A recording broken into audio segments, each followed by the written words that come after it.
So, derivative of sine u, what would that be? Cos u times du dx.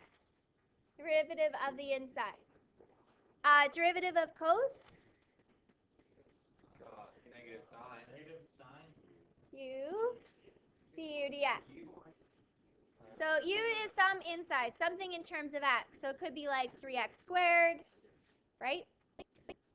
Okay, tan, these are all on your formula sheets. Show. Huge deja vu right there. Okay. So in your trigonomic functions on your green sheet, trigonometric, thank you. All your derivatives are there. So derivative of tan, if you memorize them, it's a lot easier. It's secant squared u du dx. Who did that? Who decided that the one that looks like sine will be cos? I agree. Because it's cosecant and secant. Okay. The derivative of cosecant is negative cosecant u cotan u. Okay, guys, focus. It's one thing that you need to work on sometimes is focus. Focus. Okay, secant u is secant tan.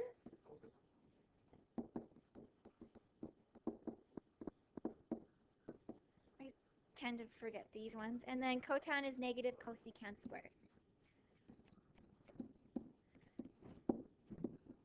Which is related to tan. It's just a reciprocal function. So if you did the derivative of 1 over tan squared x, you'd get negative cosecant squared.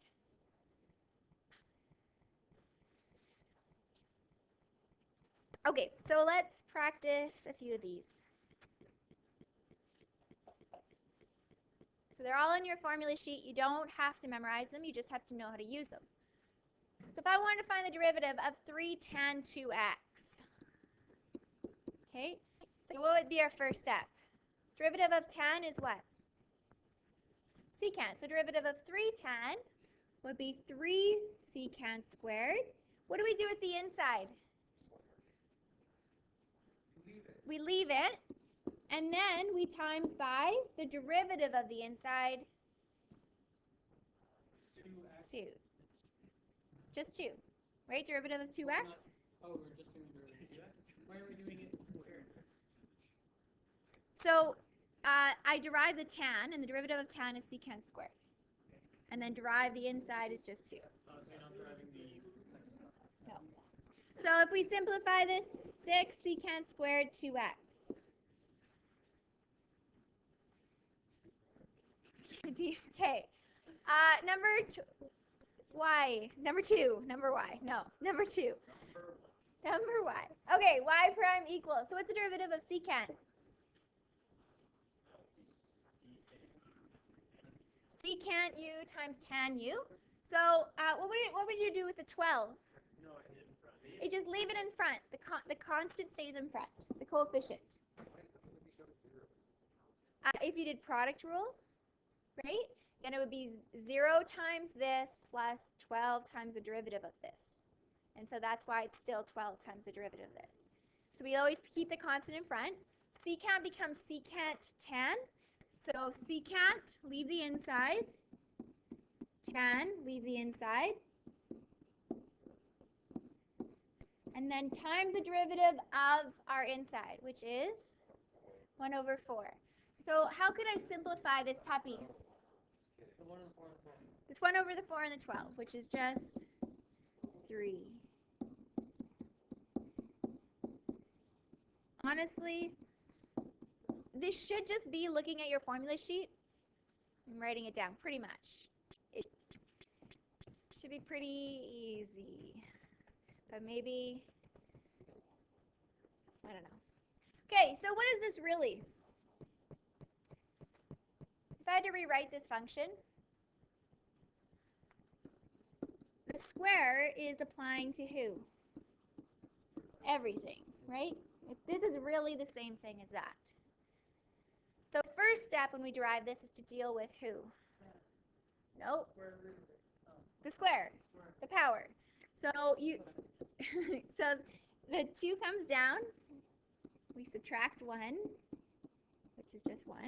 And now we can deal with the derivative of the inside. What is the derivative of tan? Derivative of tan u is secant squared u. So secant squared, what's my u? Cos x. And then last times the derivative of the inside of that.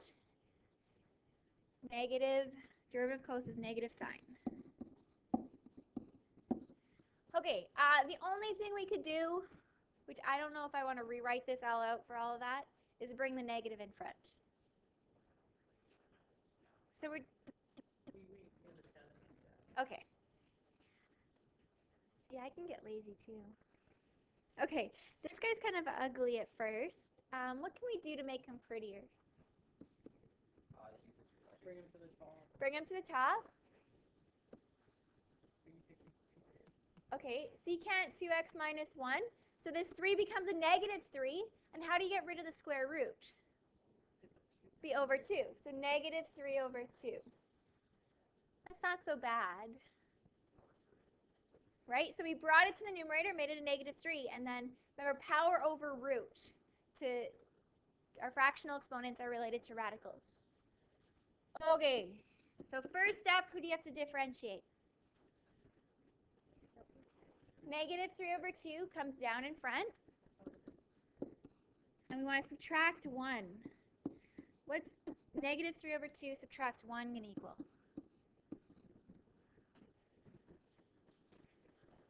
Negative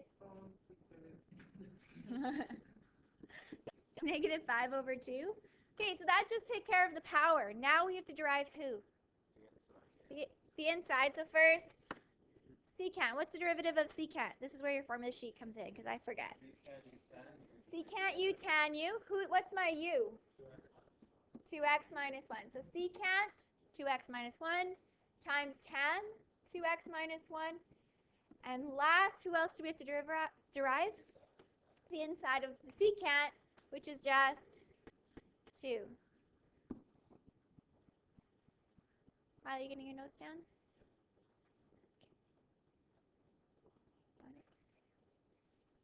Okay, so how could you simplify this guy? The 2's will cancel up. Okay, it's a lot of writing in here. Can you, what you'll notice is in your book, I actually included a notes section. So I forgot to put, there's a couple examples. So could you open to the notes section, Very poor condition. which is the very back. Do you still have a notes section, Grace? I don't. Mine probably fell out. The back of mine Yours fell. fell out. Okay, we'll just use this page. Can you please try this question?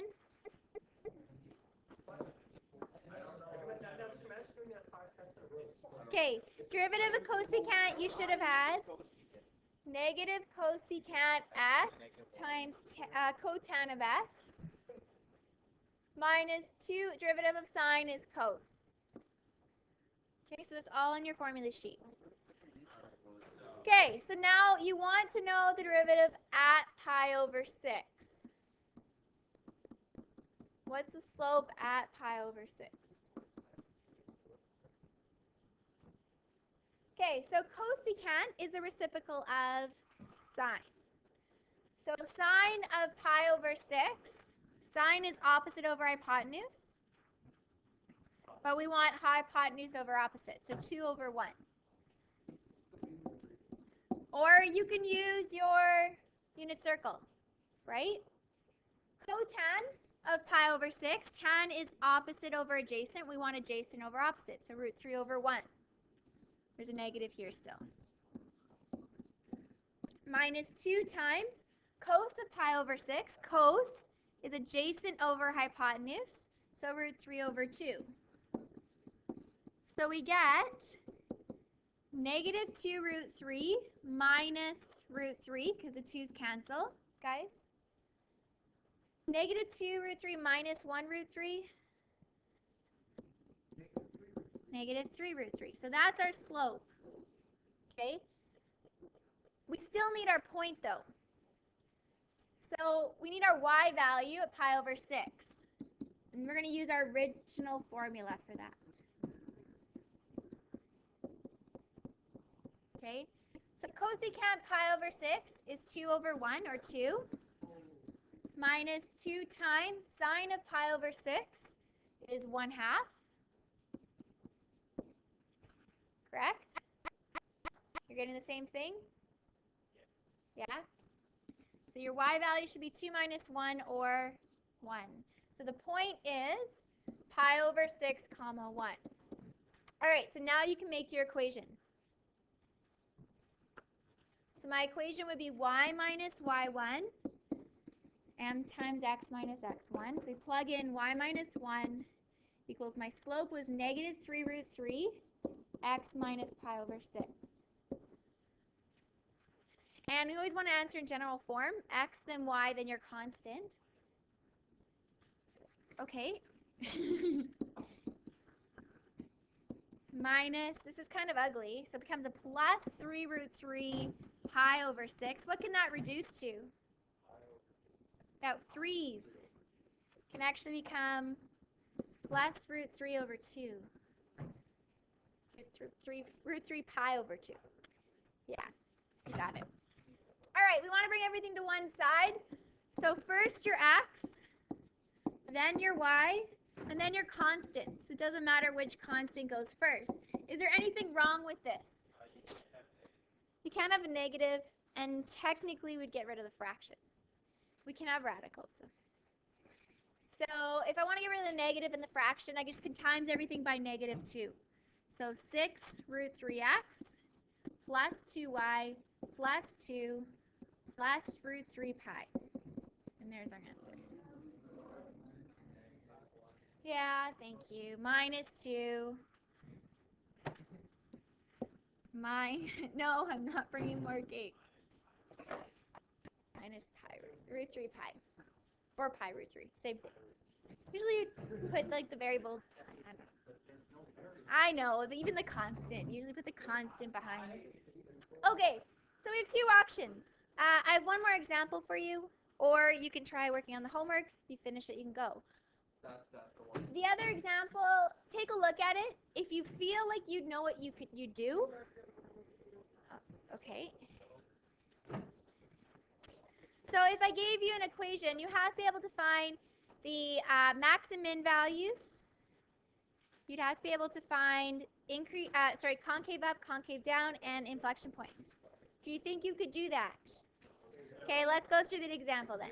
No. We don't need the example to go through. No, we should. Because it comes up on your unit exam. Won't you be kicking yourself that we didn't go through it? We'll probably be like, oh, You'd be Miss Johnson. Why did you do that to me? Okay. If you want to get started quietly on your homework, you can. If you want to listen up to this example, you can. Okay? Tyler, did you finish writing? Yeah. Okay. So determine the max and min points, the concavity, and points of inflection. Okay? So in order to find max and min, guys, if you're working, just work quietly. We need to find y prime, or increase and decrease. Okay? So derivative of negative sine 2x would be negative cos, it's the same sign, 2x times 2, or negative 2 cos 2x. In order to find increase, decrease, we need to find out when our derivative is equal to 0. Right? So our critical values will be when our derivative is equal to 0. So can we simplify this any further? We want to get cos 2x by itself. If I divide by negative 2, it'd still be 0. Okay, this is fun. We have to figure out what values of 2x would give us 0. Yeah, you could. We can expand our domain, right? Remember when we said, okay, we'll make theta equal to 2x? So I'm going to solve instead, when is cos theta equal to, what values of theta would make me 0? So on my unit circle, cos is which variable, x or y? X. So when is x equal to 0?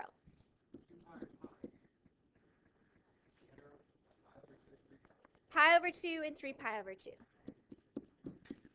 Okay? Now, because this is a 2x, right, that means we have 2 rotations into pi. So our domain is 0 to 2 pi. We have to expand that for this solution. We need to go 0 to 4 pi. So how do I get the next one from here? I just add 2 pi.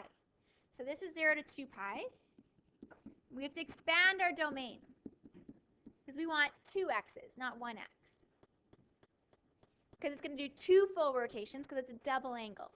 Okay, so add 2 pi to pi over 2. It's like adding 4 over 2, 4 pi over 2. So it'll be 5 pi over 2 and 7 pi over 2. Now recall that theta is actually equal to what? 2x.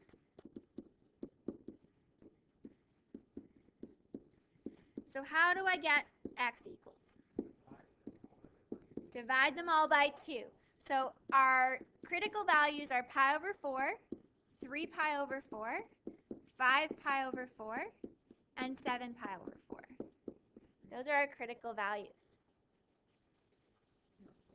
That's a lot. That took us a lot to get our critical values. Hoi, hoi, hoi, hoi. Okay, so, thankfully, our domain is just 0 to 2 pi. And it's open. Because it's 2x. Yes.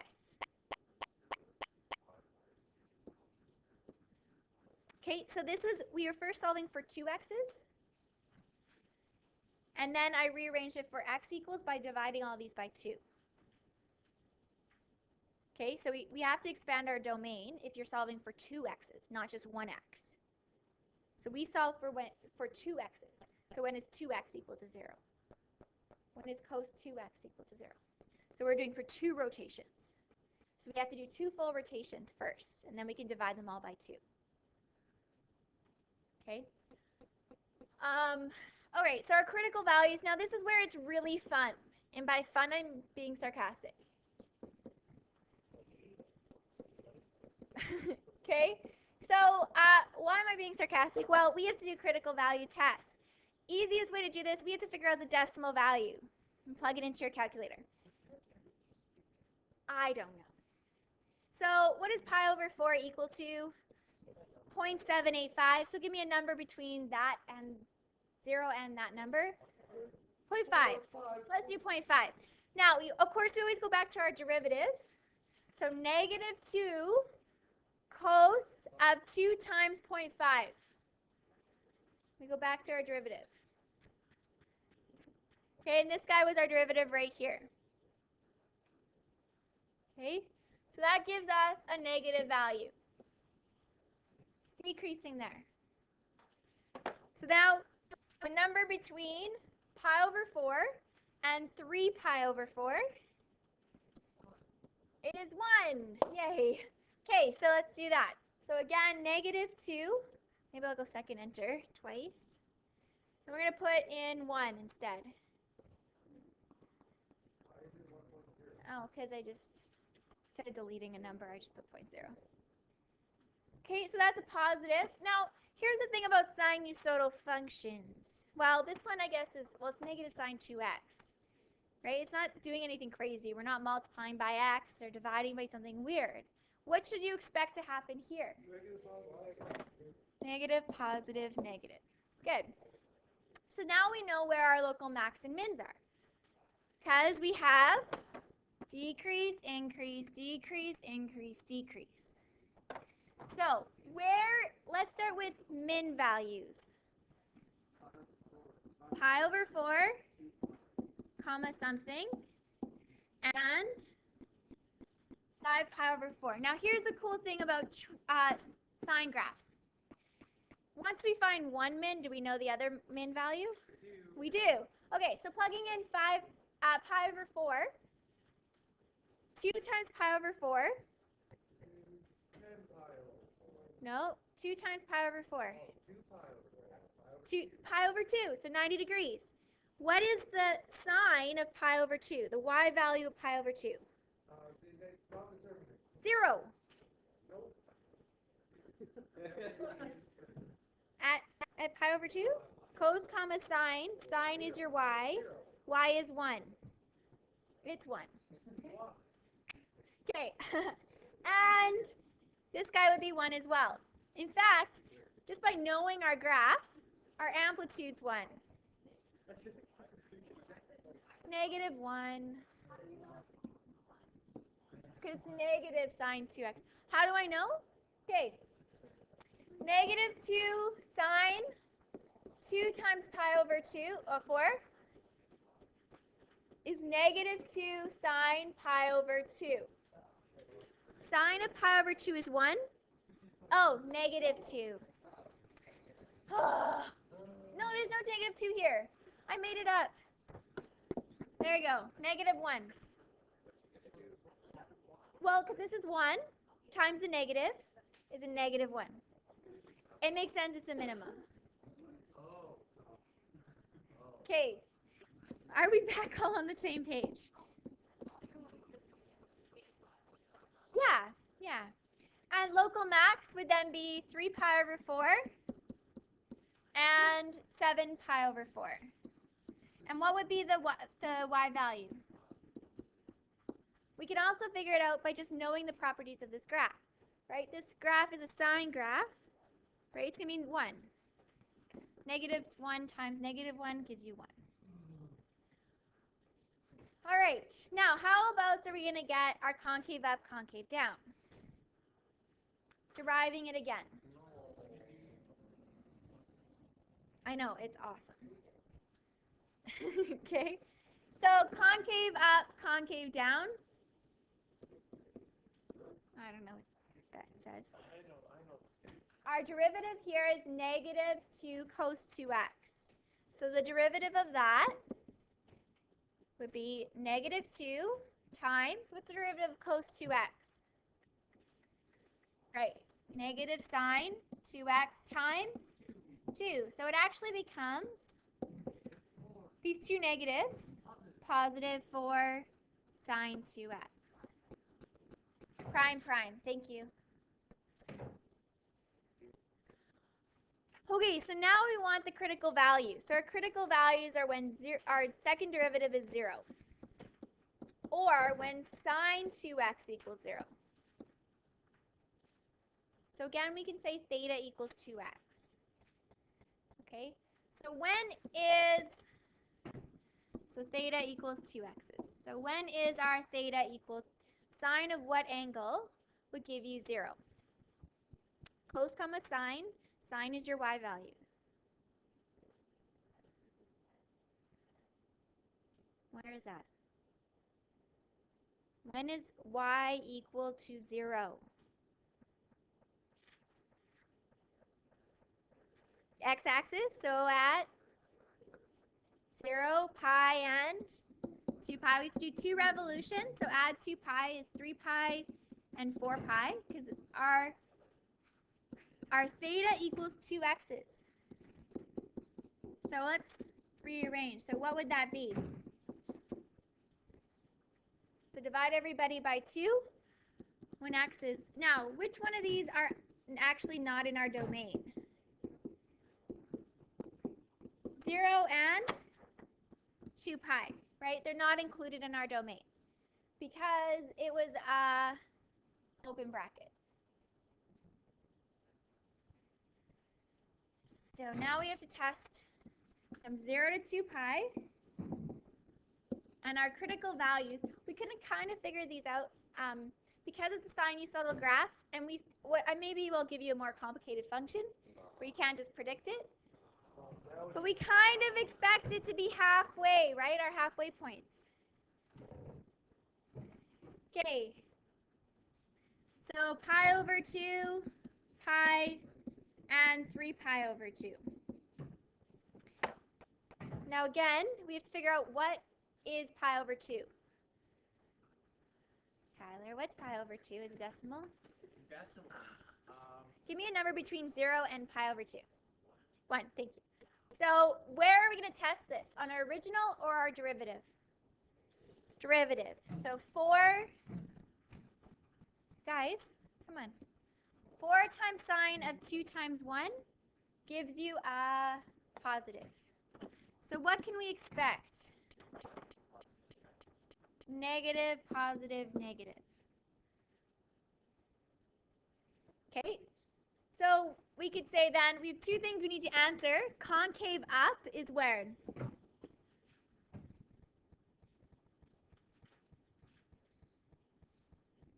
Zero to pi over 2, union, pi to 3 pi over 2. Concave down,